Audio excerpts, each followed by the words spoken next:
Si Jesus ay umakyat sa bundok upang manalangin. Buong gabi siyang nanatili kasama ng Ama, naghahanap ng daan. Nasumay ang umaga, tinawag niya ang kanyang mga lalay. Mula sa kanila, pinili niya ang 12 upang sumama sa kanya. Si Simon, Pedro, Andres, Santiago at Juan, Felipe, Bartolome, Madonna, na dating maniningil at Tomas,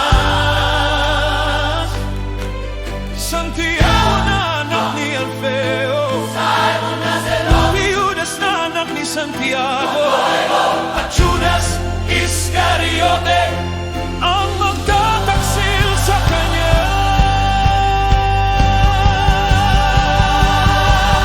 Iangat ko ang buhay ko sa pamantayan ng iyong salita ngayon.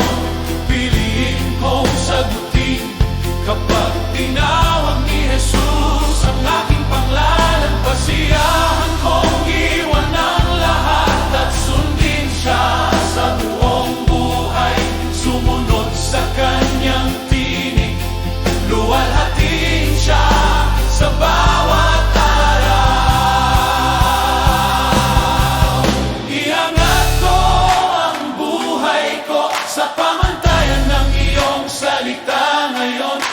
Piliin kong tumayo sa piling ng kanyang mga tinawag. Pasiyahan kong ibigay ang lahat kahit ano pa ang halaga.